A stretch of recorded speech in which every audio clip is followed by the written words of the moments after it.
Rabbi Zalgazunson began the Farbrengen this afternoon. Today is Shabbos Shuva.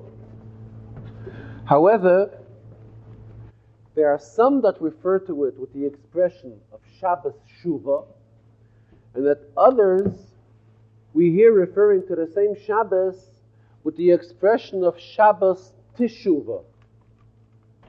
What is the difference? If we refer to the Shabbos as Shabbos Shuva, then it is because of the Haftarah. Today's Haftarah begins with the words Shuva Yisrael, return Yisrael ad Hashem Elokecha, to Almighty God. So we refer to this Shabbos as Shabbos Shuva. However, if we would refer to the Shabbos as Shabbos Teshuvah, the Shabbos of doing tshuva, that reason for it is also very obvious, because we are in the middle of Aseres Yemei Tshuva. These are the days between Rosh Hashanah and Yom Kippur. These are the special days of doing tshuva. And that is why this is the Shabbos amongst these days of Teshuvah. Truthfully, the Rebbe says, both of these names are brought by authentic Gedolei Yisrael, and each of them refer to the Shabbos with differently, whether Shuva or Teshuvah. Looking at it a little deeper, the Rebbe says, there's a difference in the meaning. When we say Shuva without the Taf, based on the Haftarah, it comes as a commandment. It comes as a guarantee even. A message to Yidden, go ahead and do tshuva. So who are we addressing ourselves to? We are addressing ourselves to Yidden and telling Yidden to do tshuva. When we are talking about the Shabbos with the name Shabbos Teshuvah, here we are talking about the inyan of tshuva. We're not talking about Yidden doing tshuva. We're talking about the inyan of tshuva as it stands. Everything was created by the Rabbeinu Shalom, and tshuva is one of the things which were created by Hashem. Here the Rebbe brought a medrash that tshuva is something which was created by HaKadosh Baruch Hu to give Yidden an opportunity to do tshuva.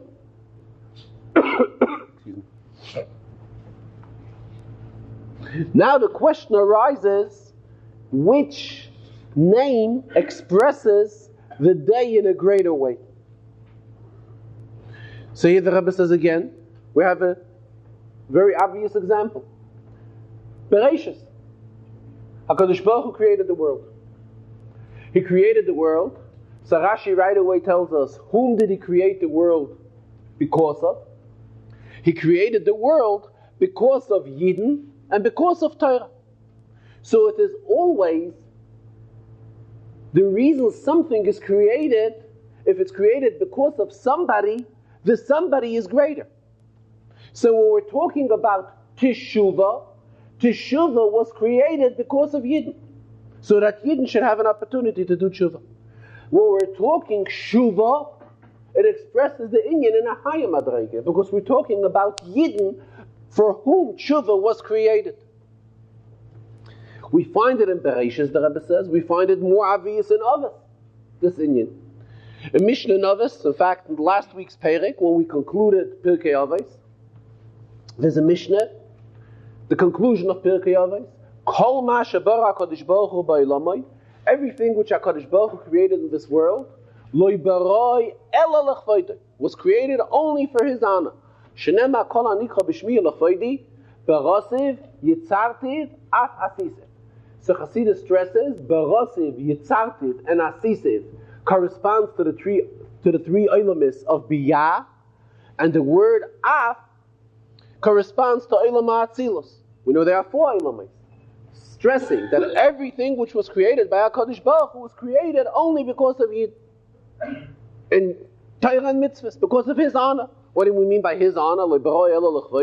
So that Yidden should be able to utilize everything to fulfill Torah and mitzvahs, to observe Torah and mitzvahs.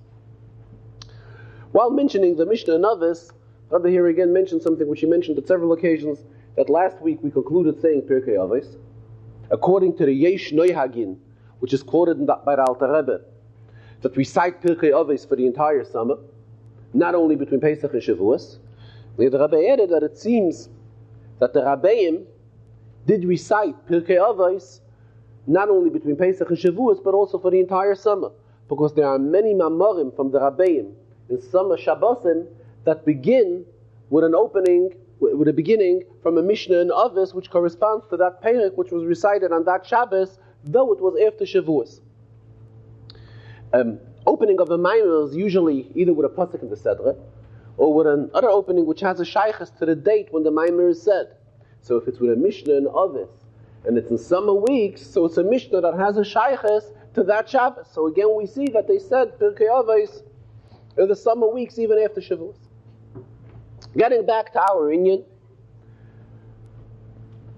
so we have the explanation of Shuva, that obviously it seems that the level of Shuva is a higher level than the level of Teshuvah. So the question arises, why is there need to use the title Shabbos Teshuvah altogether? We use actually it's the same word. All we do is we add on a tuf. What it says, a tuf is a chasheva ois. It's the last ois of all of the aleph base. And what we do is we take the word Shuva, we add on letter tuf, it becomes Teshuvah, and then we name it Shabbos Teshuvah. If we just explain the greatness of Shuva, that Shuva is a yet higher madrega than Tshuva, because Shuva expresses the people for whom Tshuva was created, the reason why Tshuva was created. So why do we altogether refer to the Shabbos as Shabbos Teshuvah? Let us only use the title of Shabbos Shuva. So let me explain this, like it's explained in Chassidus many times, that there's an Indian in Torah Shebiksav and there is Torah Shebal Peh. On one hand, Torah Shebiksav is chashever than Torah Shebal Peh. The written Torah, every word is extremely accurate, it's given directly from HaKadosh Baruch Hu. And on the other hand, Chassidus stresses greatly the Maila of the Torah Shebal Peh, of the oral Torah. How it explains all of the inyanim of Torah Shebiksav and so forth. The same the Rebbe says is the inyan of Teshuvah. Here we have the title of the Shabbos as it stands in Torah Shebal Peh. Shuvah is how it stands in Torah Shebiksav. Comes Teshuvah with the added on Tov Takeh. But here it's not based on a pasuk. It's not Torah Shebiksav. Here we have the Maila of it. I'm sorry. As opposed to the Maila of Torah Shebal Peh over Torah Shebiksav. Bichlal, we are in the middle of the Aseres Yemei Tshuva. The Rebbe continued. We have Rosh Hashanah, which opens it, and Yom Kippur, which closes it. Between Rosh Hashanah and Yom Kippur, there is a full week. So it's brought in Svarim that the full week between Rosh Hashanah and Yom Kippur, we have a Sunday, a Monday, a Tuesday, every day of the week we have between Rosh Hashanah and Yom Kippur, is to utilize, to do tshuva. For example, on the Tuesday of Aseres Yemei Tshuva, we had to do tshuva for all the Tuesdays of the entire year. The same for the Wednesday, the same for the Thursday. Comes the Shabbos of Aseres Yemei Tshuva. This is the day when we are supposed to do tshuva for all the Shabbosim of the year. So, use the expression like it's a achas bashana. There's an expression once a year. This expression is used b'negei Yom Kippur, b'negei the avodah which the Kohen Gadol did on Yom Kippur. So it's once a year. Same the Rebbe says is Shabbos Shuva. We actually also have only once a year. We don't have a Shabbos Shuva again during the year. So it's a tremendous day. It's a day which we have to utilize because we don't have such a day in the entire year.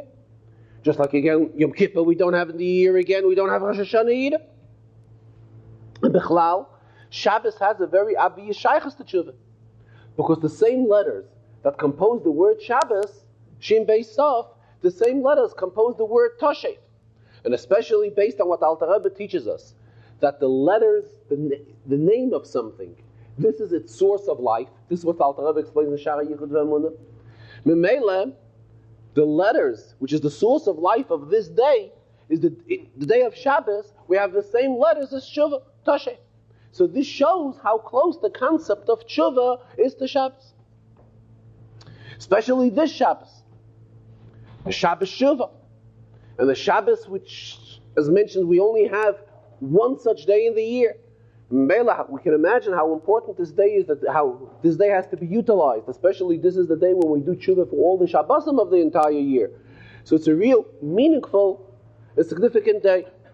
Here the Rebbe brought a medrash. The medrash tells us that every day of the week has a pair. Shabbos doesn't. Simple, we have 7 days in the week. So every day pairs up with another day. There's no day to pair up with Shabbos. So the Medrash says that Shabbos complained to the Rabbeinu Shalom. So Rabbeinu Shalom said, I'll give you somebody else in the world who also doesn't have a pair. And you'll double up with him. Who is this Bnei Yisrael? So Yidden and Shabbos are extremely associated. So Mamela Yidden utilize this day of Shabbos, such a Shabbos like today's Shabbos, and utilize it for a Yonim of Tshuva. It is extremely meaningful, it's extremely outstanding. Then the Rebbe continued that today is the Yartzeit of his mother. And it's customary on a day of a Yartzeit to relate something outstanding regarding the person whose Yartzeit it is. And when nature of people is, Rebbe says, when we look to relate something outstanding about the person, we usually look for something very special, something out of the ordinary, which we cannot find by other people. So, to look for something, B'negea today's Bala Yotzeit, his mother, Rebbe says, so, first of all, there's the fact that she was in exile, she was in Gullus. She was in far off Siberia, together with his father. But the Rebbe says this yet does not express her greatness. First of all, there were many other women who were sent off to Siberia, to exile, to Gullus, as he kept on using the expression. And particularly, exile? Gullus. Gullus. And particularly, in this particular case, she was not forced to go into Gullus. She went to Gullus on her own wish. In other words, she wanted to be together with her husband, so she went and joined Rab Levi Yitzchak in Gullus. And Gullus Bechlal is a severe punishment for a person. As we find in the Torah, Torah tells us that if one kills somebody unintentionally, what is his punishment? His punishment is that he goes into Gullus. So we see what kind of an impact it has on a person when he's taken away from his environment, when he's taken away from his friends, from his society, and he's sent away into Gullus. It's something which has a tremendous impact on a person. Svarim write to such an extent that Gullus is considered to Misa, just like to death, because it has such an impact on the person, the fact that he has to become isolated from his entire environment and go away to a totally new area. Again, the Rebbe says, if we look back in those years, so he expressed himself, there were many B'nai Yisrael Haksheiros who did the same step. They had an opportunity to associate themselves with their husbands. Though it meant going into exile, they did it as well. However, regarding his mother, the Rebbe says, his father was in Gullus. In Gullus to such an extent that he was limited with Svarim also. He had very few Svarim with him. And what was his father's life? The Rebbe says his father's life was Torah. To learn Torah. And la'afosh Allah, it's an Aramaic expression, which means to really dwell into Torah, to be fakocht in Torah. Memela, when he was in Gullus, and he wanted to do something for Torah, be mechadish chidushim in Torah, he had a problem. He had no ink. And it was impossible to get ink in the area where his father was. There were no means to get it. So the Rebbe says that when one is mechadish chidushim in Torah, one way is he relates it to others orally. However, when he relates it to others orally, ultimately it'll get forgotten. How is it possible that today in Tafshim Mem Vav we should be able to have access to his father's teachings and his father's Chedushim and Torah and be able to learn it? It is only because his father wrote it. How was he able to write it? He says his mother went picking grasses, certain types of grasses, and somehow she was successful in converting these grasses into ink, and this was the handmade ink which his mother provided his father with, and his father was able to put his Chedushei Torah in writing. And Rabbi says if we look into Shulchan Aruch, or we look around and we begin inquiring, there are milachos she'isha isas labayla. There are certain obligations which a woman has to her husband. There are certain types of work which a woman is obligated to do in the house.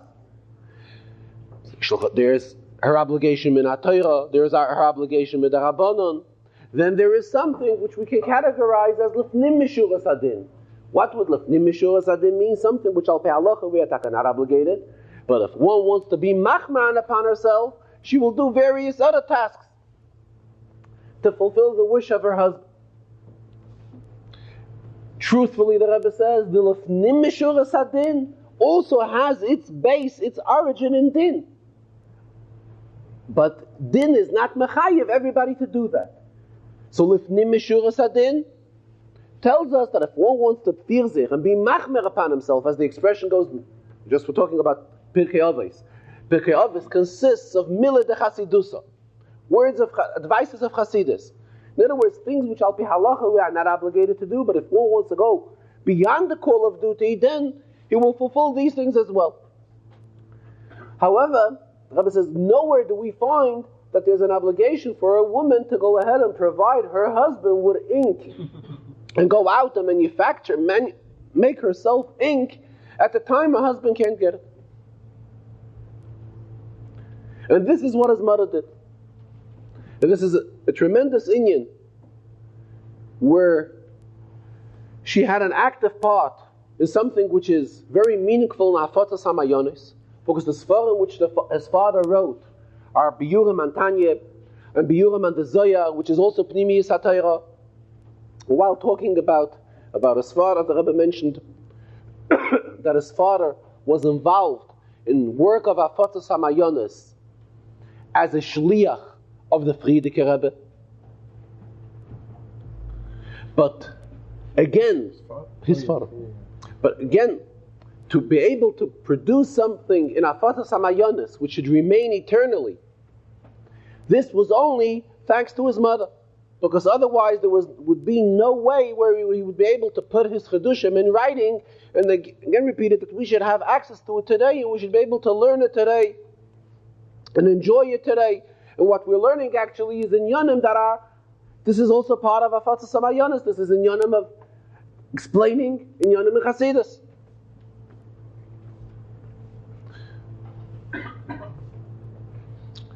So here we find something exceptional in today's Baal HaYortzeit, something outstanding which she did, something which she was never obligated to do, and she was never had any, there's nowhere that says that she should, in other words, al pi din or lefnim mishuras hadin, to do such type of act, and she voluntarily went ahead and did this so that her husband should be able to put his Chedushei Torah biksav.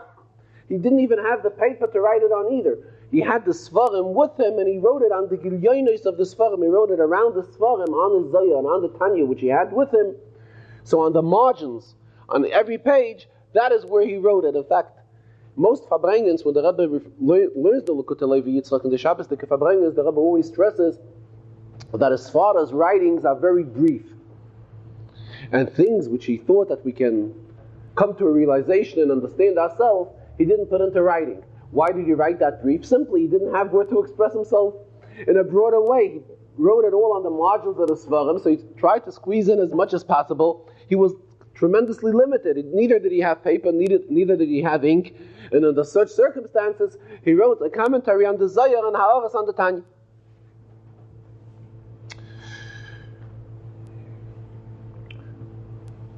It's usual that the Rebbe always refers to the Sedra. Today's Sedra, which we read, was Vayelech. Rebbe pointed out, not always does it come out that Vav Tishrei should fall out on Parshas Vayelech. At times it can fall out on Parshas Ha'azinu. What is the difference between Ha'azinu and Vayelech?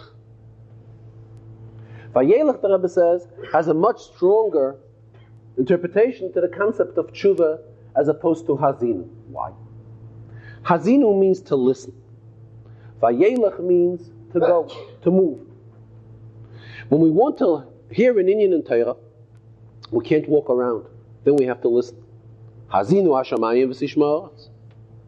However, if we are involved in the avodas hatshuva, the entire concept of tshuva is halicha, is walking. We are leaving one level and going to a higher level. Leaving this higher level and still going to a yet higher level. Where is this reflected most?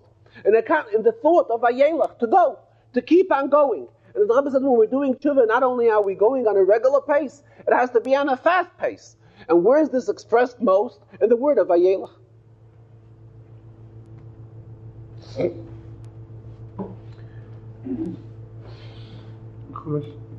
need to tell him. I'm sorry. Farbrengen, that the Rebbe also learns an inyan in Sedra the week, in Rashi, as well as in the Rambam, the daily Shia, the Rambam. And recently, it was this Shabbos, and I think it was in the last Shabbos the Farbrengen as well, the Rebbe also points out a pasuk in the Shir, the daily Shir of Tillim. Today he referred, as we will get to in a few minutes, to the Shir and Tillim not as Tillim is divided according to the month, but as Tehillim is for the 3 kapitlach which we recite during these days until after Yom Kippur. Let us go to the Rashi and Chumash first.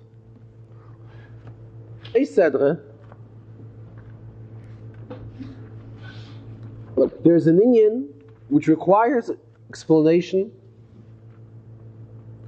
from Rashi. It's a very obvious question, and Rashi passes and does not comment anything. And as the Rebbe stresses and elaborated today again on it, Rashi's inyan is to alert us anytime something is not understood in the realm of Pshat. To such an extent that we find in Rashi and Chumash a few times that Rashi uses the expression lo yadati, I don't know. Why does Rashi say he doesn't know? Let him just not say anything and just pass the pasuk. What does this indicate? It indicates that here there is something which is not understood. And Rashi is bringing it to our attention. We should know there is something here not understood. However, Rashi is telling us you should know, I don't know the interpretation. I don't know the reason for it. But the fact is, there is something, as Rabbi uses the expression in Yiddish, nish glatik. There's something not understood in this pasuk. Here, we have a pasuk, in Kapitel Lamed Aleph Pasuk Chav Ches, it's the first pasuk after Maftir, which is totally not understood. Pasuk says, Hakilu Elai, Moshe said, gather to me, congregate, as kol ziknei shifteichen, all the elders of Yishvatim, v'shoitreichem. Now what does a shoiter mean? A shoiter means a policeman. We had it already in Chumash. Shoiftim v'shoitrim. Shoiftim v'shoitrim, tita l'cha b'chol sha'arecha. So Rashi tait, shoifet means a judge. What does a shoiter mean? Shoiter means elu ha'roidin es ha'am b'makil. If somebody does not listen to the ruling of the judge, then there would be another individual that would come out and he would possess a stake. That's what Rashi tells us. And he would force the citizen to listen to what the judge told him. So the pasuk here is referring again to these shoitrim. Va'adabra ba'aznayim, and I will speak in their ears, es hadvarim ha'ela va'ida ba'mes hashamayim v'saretz.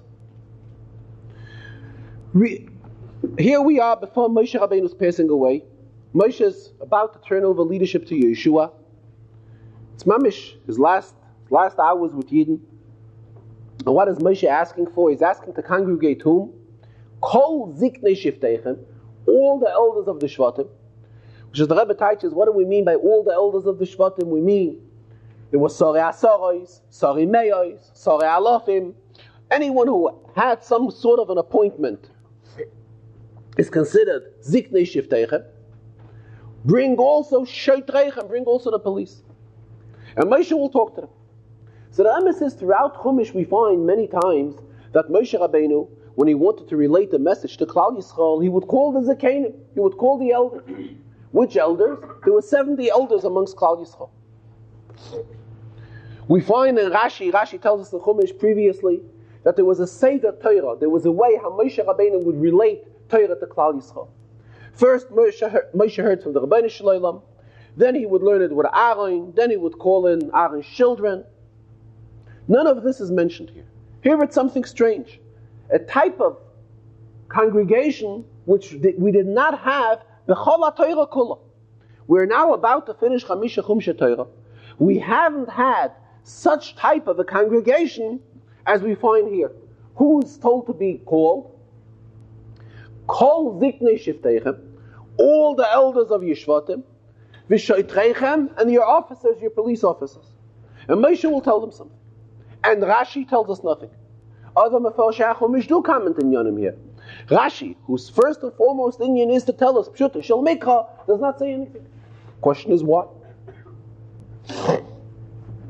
And primarily why the Rebbe's question is based, what need is it, what type of combination is it to call the Ziknei Shiftechem, the elders of the Shvatim, and also invite all the police officers to this message which Moshe Rabbeinu is going to give hours before he's passing away. The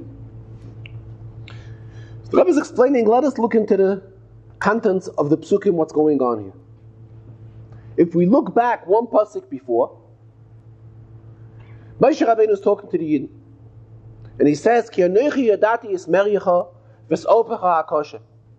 Moshe says, I know the hard time you were giving me all these years. Even when I was alive, when I was with you, you were not listening to the words of HaKadosh Baruch Hu. So Moshe says, he knows what's going to happen after he's going to pass away. He could imagine if while he was around, Yidden weren't following his instructions and listening to the Rebbeinu Shalom. So he could definitely imagine what's going to happen later. So this is the type of message, this is the type of mood Moshe Rabbeinu is in, and this is the type of idea which he's relating. Now he's asking that he wants to congregate as Kol Ziknei Shiftechem, to bring all the elders of the Yidden, all the Sarim, and also V'shoitreichem, and also the police. Rabbi says it's very simple. Moshe Rabbeinu is talking how the Yidden misbehaved all these years, and how he's fearing how they may yet more misbehave after he's going to pass away. So it's very obvious that there's a need to remind the people, you should know that there's an officer, there's a policeman, and this policeman has a stick. And if you're not going to listen, you should know there's a shaiter. So the Rebbe says Rashi doesn't have to get involved and tell us why Moshe called the shaitrim, the police officers, along with the elders of Klal Yisrael. If we look through the sequence of the psukim, it's very obvious. As the Rebbe was talking weiter, he says, however, in reality, let it be enough that there's a concept of a shaiter existing in Torah. In other words, let it be enough that Torah tells us that there is a shaiter. We really physically shouldn't have to come on to one that should chas v'shalom have to take out a stick and hit Yidden so that they should fulfill the wish of HaKadosh Baruch Hu.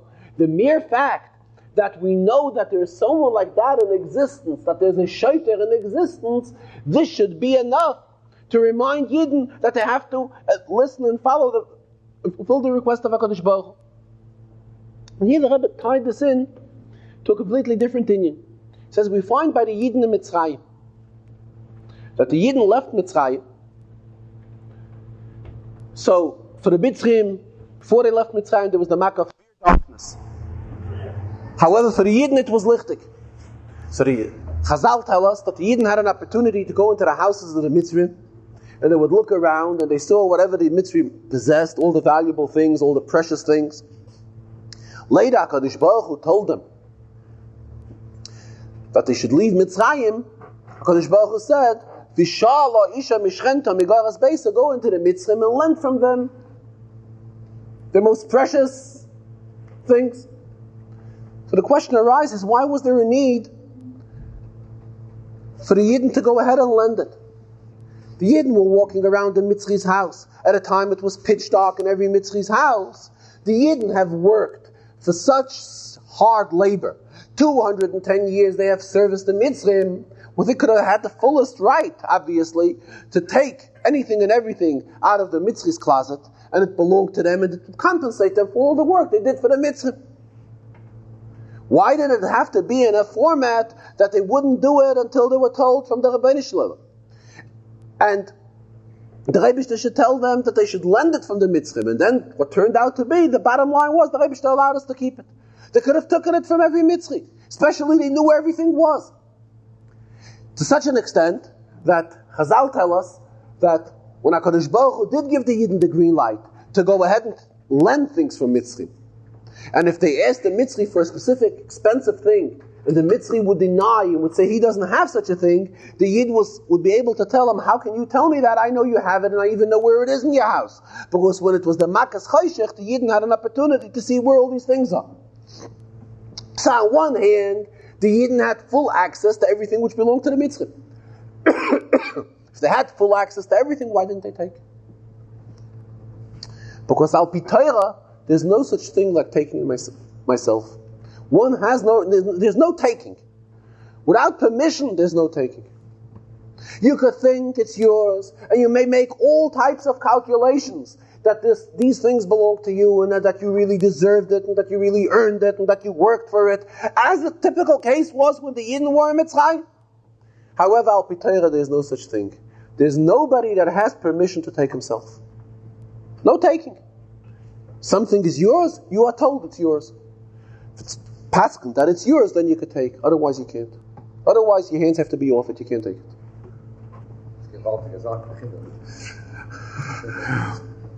The Rebbe continued, I remember how he got to it.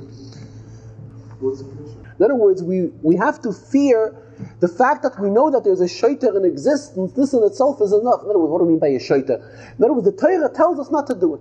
If the Torah tells us not to do it, this in itself has to be enough, even without the physical shaiter there, without the policeman standing next to you and holding and watching you and guarding you. It should hold us back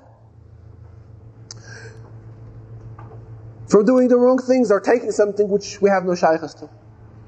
The Rebbe came into discussing an inyan which is discussed in the Friedeke Rebbe, as the Rebbe uses the expression, the Hilula Ma'amorim. That's the famous Maimah Basi Legani from the Friedeke Rebbe. This Maimah was given by the Friedeke Rebbe a few days before he passed away, 35 years ago. The Friedeke Rebbe gave out a Maimah. The Maimah begins, Basi Legani, Pasuk Shir Hashirim. In fact, one part of the Maimah was printed while the Friedeke Rebbe was still alive. It was printed for the Shabbos. The Friedeke Rebbe passed away on a Shabbos morning, on Yud Shvat morning. The latter part of the Maimah, the second part of the Hemshech, the Rebbe Zalgazunsan instructed to be printed a few weeks after the passing of the Friedeke Rebbe. In that Maimah, in fact, in the latter part of the Maimah, the Rebbe there discusses in a mashal how when it comes to a time of war, to a time of a milchama, a melech, uses the expression, is mevazves, spends and splurges his oitzreis, his savings and most precious things which he saved and were extremely dear to him, not only to him but as to his ancestors, as things which were kept constantly as royal property, kingdom property, and were never touched and never seen and never looked by any outsiders. Nobody ever had access to it. However, when a melech is involved in a war, a king is involved in a war, and he has to see to it that he succeeds the war, then he overlooks all these types of calculations and goes out and opens his treasures and his safes, and takes out things which he, under normal circumstances, he would never spend and would never let anybody even look at it, because these are things which were so dear to him. These are his treasures and his collections, his and his father's and his Zaydas and his ancestors. And here, in order to see to it that he succeeds and overcomes the battle, then he overlooks all these types of limitations and goes and takes his oitzreis and his mevazvist koilash yokaloi, what was the most dearest things to him. Naturally, this is all a mashal. The Rebbe says the Frierdiker Rebbe elaborated on this mashal, and let's take in consideration this is something which he wrote, or he gave to publish, at least in his last days on this world. And here he writes such type of a mashal and takes his time and spells it out so in such detail. So we must say that this is something extremely meaningful to all of us. And the Rebbe interpreted naturally the battle. It's obvious what battle we're talking about. It's the battle with the Chazarah, the battle so that Mashiach should finally come. And here we are doing things which were never done previously. And the Rebbe spoke about the fact that there's so much chassidus being poured, and we have access now to so much chassidish svarim, something which we never had in previous generations. There were many mamarim and inyanim chassidus which in previous generations only the Rabbeim had it. And the Rebbe referred to an expression by the Rebbe Rashab, that the Rebbe Rashab once expressed himself regarding the Mittel Rebbe's Chassidus, that there's so many inyanim in the Mittel Rebbe's Chassidus which he didn't even have an opportunity to touch yet. So who said this? The Rebbe Rashab. And he said, it wasn't touched yet. Who was he referring to? But it wasn't touched yet. He wasn't speaking about Stam Pasha to people. He was speaking about people his caliber, or even himself. And now, in our generations, we are printing and feeding Chassidim with so much Chassidus and so much Chassidish Svarim. This is what the Frierdiker Rebbe actually writes in his Maimah.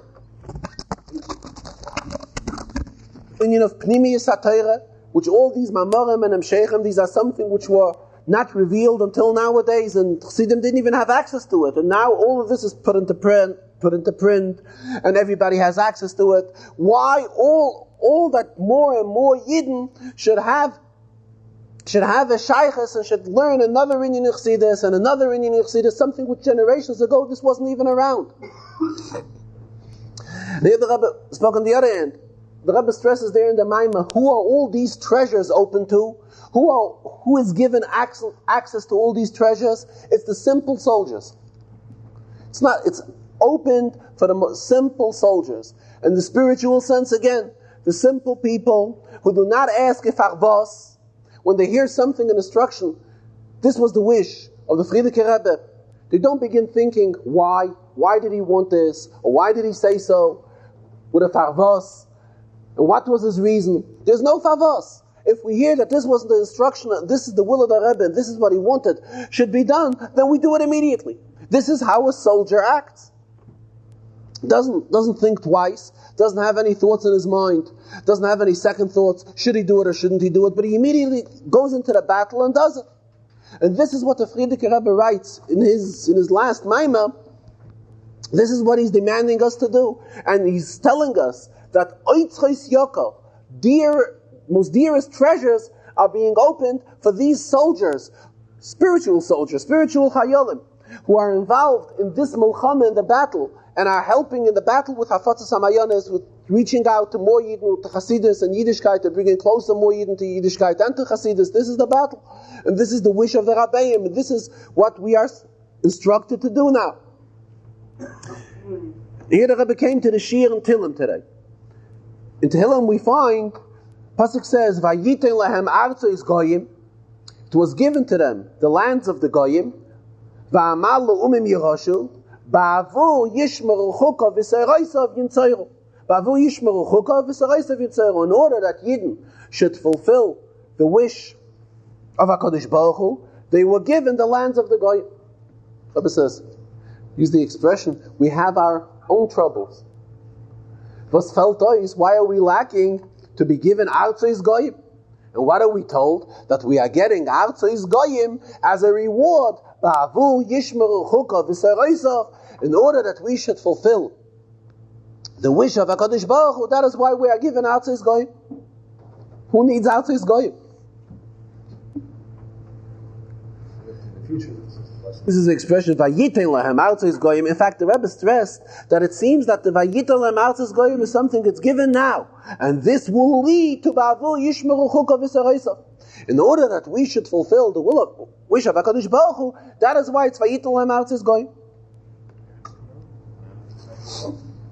So here the Rebbe stressed, which he keeps on stressing at many occasions.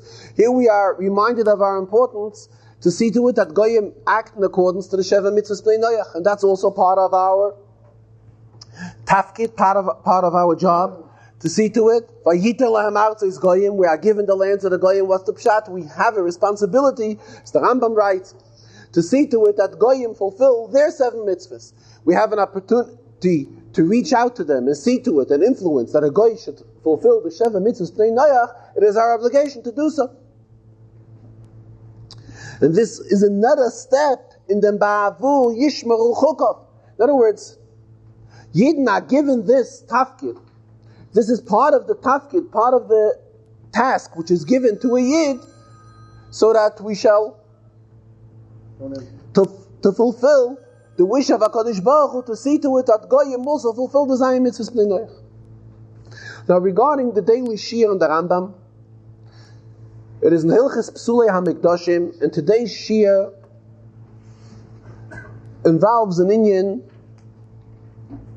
regarding machshava, thought. Now, by Karbonis, there is something very strange.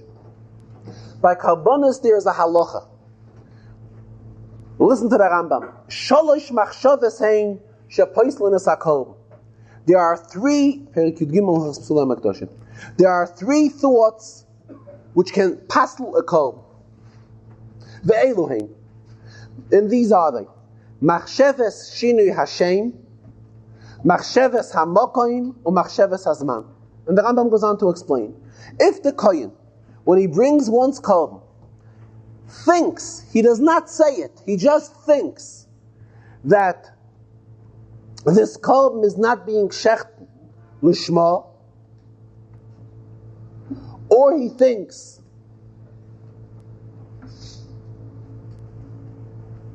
to eat part of it not in its right place, or that he has a thought that the sprinkling of the blood will not be accordingly. So his thoughts, while being makriv the korban, pasel the korban, and the korban is not a good korban anymore. This is a halach in the Rambam. It's a tremendous thing. It shows the strength of thought, something which we do not find b'chol ha'Torah kula, that thought, machshava, should be that powerful, that machshava should be able to pasel a korban. Now we have another halach in the Rambam. If when somebody is eating the korban, he's already eating the korban. In other words, we are a step further. And while eating the korban, he thinks that he will also eat part of this korban after the time that the korban is permitted to be eaten. This thought has no effect. It does not harm the korban. So the Rebbe is asking, this we must realize, that the Chol HaTorah Kula, there's a klal ha'maisa hu ha'ikar. Maisa is what counts most. Action. So if thought, machshava, is so powerful that it can pasel the korban, when he's shechting the korban, for example, and he has a bad thought, an improper thought in mind, so it pasels the korban, why when he eats the korban doesn't the machshava have a power to pasel the korban? Eating is mamish an obvious ma'aseh. This is the ultimate goal of the korban, is the korban should be eaten. And a korban that's being eaten. And here the machshava has no effect whatsoever. Furthermore, let us go a step deeper. Machshava in itself can only pasel when it is at a time of ma'aseh. For example, if the kohen should think today that the kolb I'm going to shecht later, the sprinkling of the blood is not going to be as it should be. But he's not involved in this kolb yet. This thought he's having in the morning. Then this thought has no effect on the kolb whatsoever. In other words, when does machshava passel? When he is involved with the kolb. However, before he gets involved with the kolb, then he could think as much as he wants. One could go around thinking for days that he's going to be makrif karbanis and improper. That kolb doesn't become puzzled from such thoughts. Why? When he eats the kolb, here the eating of the kolb, and he'll have improper thoughts, such machshavas which fall into these categories, then it does not become puzzled. So Rabbi explained that there are general inyanim and there are detailed inyanim. Inyanim klolim and inyanim pratim. For example, let us talk emunah. Emunah is something extremely general. A yid is supposed to be a maimin in HaKadosh Baruch Hu. Emunah cannot be split. We cannot say that one is a partial believer in Hashem. It does not let itself be divided. Either he believes or he doesn't believe.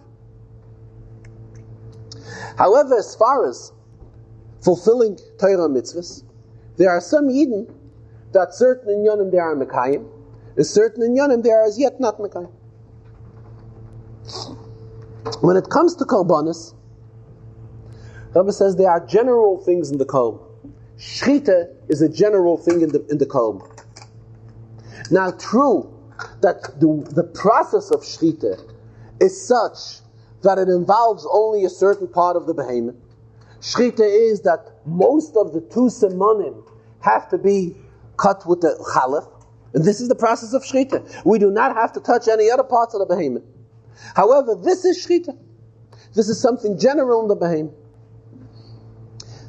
Memela, if something is lacking while shchita, it is an inyan klali, it is a general inyan in the kolb, and therefore if something is lacking here, if he has a machshava, one of these three machshavas, which the Rambam refers to here, it passes the kolb. Achilas HaKolb, the Rebbe is learning, is something which is more detailed. It's not a klal, it's a prat. Memela, if it's a prat, in pratim, there could be certain pratim were fulfilled properly, certain pratim were not fulfilled properly. A prat does not have to harm the klal, does not have to hurt the klal. Shchita is a general avodah. This is what starts off the kolb. Why it's a klal? This is how the Torah has put it as a klal.